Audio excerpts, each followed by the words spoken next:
बिस्मिल्लाहिर्रहमानिर्रहीम। अस्सलाम वालेकुम। आप सबको B2 चैनल पे खुश आमदीद। जो स्ट्रेप्टोकोकस बैक्टीरिया होता है उसी की वजह से ये स्कारलेट फीवर होता है। इसको स्कारलेटिना भी बोलते हैं। इसमें क्या होता है कि आमतौर पे एक बहुत बिल्कुल ब्राइट रेड किस्म की रैश होती है जो बॉडी के अक्सर हिस्से को कवर कर लेती है, और इसके साथ साथ आमतौर पे इसके साथ आपका गला भी ख़राब होता है और ज़्यादा तेज़ बुखार भी हो जाता है। और वो जो गले की ख़राबी जो टॉन्सिलाइटिस जो मैंने कल वीडियो बनाई थी, अगर आपने नहीं देखी तो वो ज़रूर देखें। मतलब यह है कि कुछ टॉन्सिलाइटिस के केसेस के साथ जो है ना, ये स्कारलेट फीवर भी हो सकता है। और जो स्कारलेट फीवर है ये आमतौर पे बच्चों में होता है, और बच्चों की उम्रें जो जिनकी 5 से 15 साल के दरमियान उनमें ज़्यादा चांसेस है स्कारलेट फीवर के। किसी ज़माने में इस स्कारलेट फीवर को काफ़ी सीरियस जो है ना बचपन की बीमारी समझा जाता था, लेकिन अब चूँकि इसकी काफ़ी अच्छी एंटीबायोटिक आ गई हैं तो इतनी ज़्यादा वो ख़तरनाक नहीं रही। लेकिन अभी भी अगर इसको सही तरह ट्रीट ना किया जाए तो इसकी काफ़ी सीरियस कॉम्प्लिकेशन हो सकती हैं, जिसमें एक तो वो रिमेटिक फीवर जो स्ट्रेप्टोकोकल इन्फेक्शन में होता है वो हो सकता है, जिसमें आपका हार्ट, किडनी और जो है ना अदर पार्ट्स जो है ना बॉडी के वो इन्वॉल्व हो सकते हैं। तो ये बात आप ध्यान में रखें। अब इसकी सिम्टम पे आ जाते हैं, यानी अलामात क्या होती हैं। तो जो स्कारलेट, क्योंकि स्कारलेट उसका मतलब रेड है, तो जो है ना इसमें जो इसकी मोस्ट कॉमन जो सिम्टम होती है वो रेड रैश जो होती है। रेड रैश बिल्कुल ऐसे लगता है जैसे आपको सन बर्न हो गया, मतलब धूप की वजह से जो वो रैश हो जाती है ना, तो उसकी तरफ लगती है, और ये बिल्कुल सैंड पेपर की तरह फील होती है। आमतौर पे ये चेहरे और गर्दन से शुरू होती है और फिर नीचे फैलती चली जाती है, मतलब आपके ट्रंक में और बाजू और टांगों में। और अगर उस जो रेड हुआ हुआ है आपका जो स्किन इस वजह से, तो वो जो है उस पर अगर थोड़ा सा प्रेशर डाला जाए तो वो पेल हो जाती है, मतलब ऐसे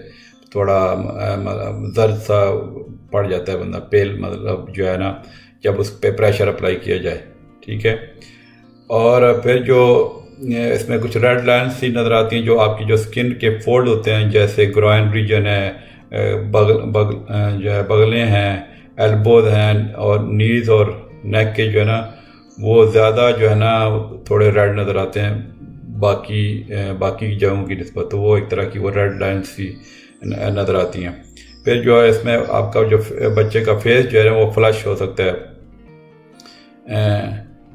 और उसके जो आपके मतलब जो है ना कि आप जैसे जैसे साथ इमेजेस भी देख रहे हैं कि उसके मतलब जो है ना फेस में एक तरह का वो रेड होता है, और उसके जो माउथ के इर्द गिर्द जो है ना ऐसे पेल रिंग सा बन जाता है। फिर इसमें एक और जो स्पेशल बड़ा इंटरेस्टिंग फीचर होता है वो ये है कि जो ज़ुबान बच्चे की होती है वो स्ट्रॉबेरी, उसको टंग बोलते हैं, तो उसमें वो ज़्यादा रेड जो है ना वो और बम्पी सी नज़र आती है, मतलब उस तरह उभरी हुई जैसे स्ट्रॉबेरी की एक वो होती है आइसक्रीम, तो इस वजह से इसका नाम है स्ट्रॉबेरी टंग। और जो है इस पे आमतौर पे उसकी जो है ना कवरिंग जो है ना उस पर वाइट सी कोटिंग होती है, जो है उसकी जो शुरू की जब स्टेज में होती है ना ये बीमारी, तो आपकी जो वो बच्चे की जो टंग होती है उसमें एक तो वो रेड हो जाती है, उसमें ऐसे ऐसे वाइट सी कवरिंग हो जाती है, इसी वजह से इसको स्ट्रॉबेरी जो है ना टंग बोलते हैं। और जो इसकी जो रैश है जो और जो चेहरे पर रेडनेस आ जाती है वो आमतौर पे 1 हफ्ते तक रहती है। जब ये इसके जो अलामात जो है ना ये कम होना शुरू हो जाती हैं जो है ना, तो वो जो स्किन है जो रैश की वजह से जिसमें मतलब रैश हो गई थी वो एक तरह की वो पील होना शुरू हो जाती है, मतलब उस एक तरह की उखड़ना शुरू हो जाती है। और इसके अलावा उसके इस जो है ना इसके और भी फीचर्स होते हैं इस बीमारी के। उसमें यह कि एक तो चूँकि लाल बुखार है तो ज़ाहिर है, फिर अगर लाल तो मतलब यह हो गया ना कि वो रैश की वजह से बच्चा लाल हो गया, और साथ साथ बुखार होता है तो फीवर इसका जो ना 101 डिग्री फ़ारेनहाइट या उससे ज़्यादा हो सकता है, और सर्दी भी लग सकती है। फिर जो थ्रोट है वो जो है ना वो बहुत गला यानी ख़राब हो सकता है, और उसमें वाइट और येलोइश पैचेस आ जाते हैं, जैसे मैंने आपको वो टॉन्सिलाइटिस वाली वीडियो है, क्योंकि उसके साथ ये भी एसोसिएटेड हो सकती है। फिर ज़ाहिर अगर गला ज़्यादा ख़राब हो जाए तो स्वेलिंग में बच्चे को डिफ़िकल्टी हो सकती है, और जो गले की जो लिम्फ नोड्स हैं, जो ग्लैंड हैं, वो बढ़ जाते हैं और उनको जो है अगर टच करें तो वो उनमें दर्द महसूस होता है। और फिर कभी कभी नौजिया मतलब मतली या उल्टी भी आ सकती है, सर में दर्द भी हो सकता है इसके साथ। तो इस सूरत में आप डॉक्टर को लाजमी दिखाएं, ख़ास तौर पे जब बुखार आप तेज़ हो जाए या फिर जो है ना गले में जो ज़्यादा लिम्फ नोड्स जो है ना वो बढ़ जाएँ, सूज जाएँ और उनमें हाथ लगाने से दर्द हो, मतलब टेंडन हो और रैश हो, तो ज़रूर आप डॉक्टर से रब्ता करें। अब इसकी कॉजेज़ में आ जाते हैं, तो जो है ना कॉज वही है जो मैंने आपको शुरू में बता दिया, जो बैक्टीरिया स्ट्रेप्टोकोकल बैक्टीरिया है जो स्ट्रेप्टोकोकल थ्रोट का बायस बनता है, वही इसकी कॉज है। उसमें इस स्कारलेट फीवर की जो रैश किस वजह से होती है कि जो बैक्टीरिया होता है ना वो एक टॉक्सिन रिलीज़ करता है अपना, मतलब उसके अंदर से एक सब्सटेंस जो टॉक्सिन की शक्ल में जहर कह लें वो रिलीज़ होता है, जिसकी वजह से ना वो बच्चे की टंग जो है वो रेड हो जाती है और रैश जो होती है इसकी वो टॉक्सिन की वजह से होती है, बैक्टीरिया के। और इसका जो इन्फेक्शन है वो एक से दूसरे बंदे को भी लग सकता है, जो मतलब जो बच्चा लट से इन्फेक्टेड है उसके जो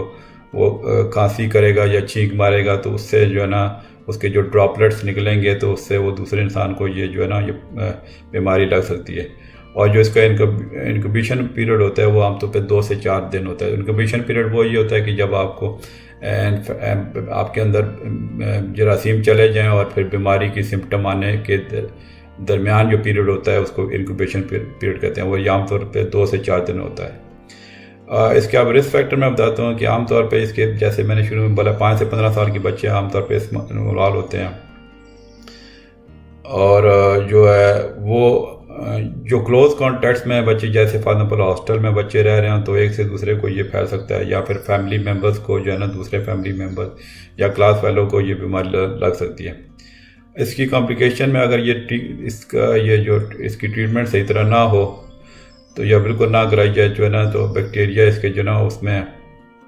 टॉन्सिलाइटिस जो मैंने पहले बनाया टॉन्सिल्स का उसमें ख़राब कर सकते हैं, फेफड़े में आपके जो है ना वो जा सकते हैं, स्किन और गुर्दों में भी इन्फेक्ट कर सकते हैं, और फिर ब्लड का इन्फेक्शन और मिडल ईयर में भी इन्फेक्शन हो सकता है। मतलब जो है ना बैक्टीरिया इसके ना इनमें इन जगहों पे जा सकते हैं। फिर जैसा मैंने शुरू में वो बताया कि इसके जो है कॉम्प्लिकेशन है आमतौर पे इतनी ज़्यादा तो नहीं होती, लेकिन रूमेटिक फीवर जो है ना जिससे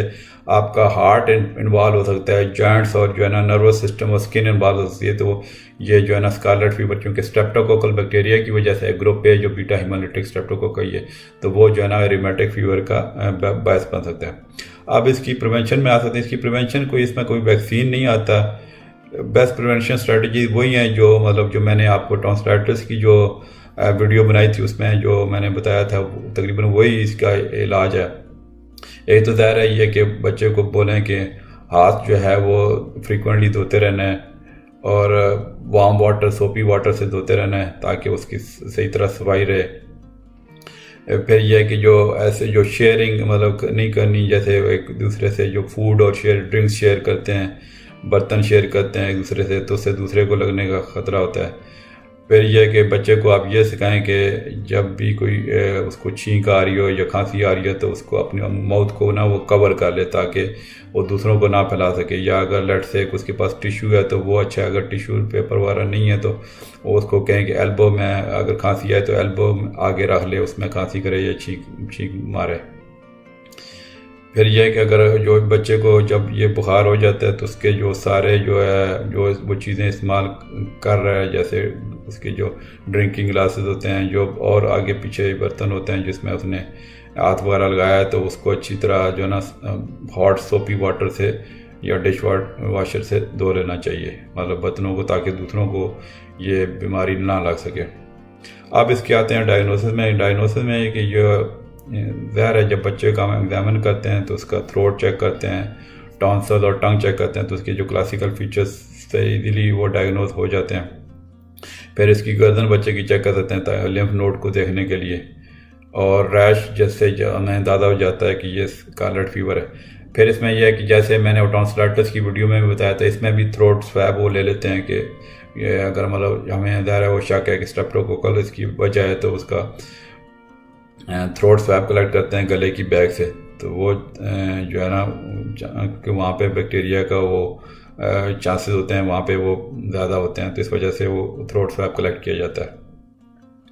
फिर यह है कि इसके टेस्ट इसका ज़्यादा इंपॉर्टेंट इसलिए है कि यानी चूँकि मैंने बताया ना कि अगर स्ट्रेप्टोकोकल उसका है तो वो जो है ना वो और बीमारी बाद में लगा सकता है, तो इस वजह से इसका जो है ना डायग्नोसिस इम्पॉर्टेंट है। फिर चूँकि ये जो इस तरह की सिम्टम कुछ और बीमारियों में लग सकती हैं, जो मैं इंशाल्लाह आने वाले वक्तों पे मैं वीडियो बनाऊंगा उनके बारे में, तो इस वजह से जो है ना मतलब जो है इसका डायग्नोसिस प्रॉपर ज़रूरी है। अगर लेट से स्ट्रेप्टोकोकल ना निकले तो फिर और उसकी कोई अंडरलाइंग कंडीशन हो सकती है। अब इसकी ट्रीटमेंट पे आ जाते हैं। इसमें यह है कि ज़ाहिर है जो उसका एंटीबायोटिक प्रिस्क्राइब करनी पड़ती है क्योंकि बैक्टीरियल इन्फेक्शन है, और इसका जो बैक्टीरिया का जो के लिए एंटीबायोटिक दी जाती है वो उसको पूरा कोर्स मुकम्मल कराना चाहिए, चाहे बच्चा जल्दी ठीक भी हो जाए तो, क्योंकि अगर जब तक वो बिल्कुल इन्फेक्शन एलिमिनेट नहीं होगा तो फिर जो है ना उसकी कॉम्प्लिकेशन बाद में होने का रिस्क है। और फिर बच्चा अगर स्कूल नहीं जा रहा तो जो है ना उसको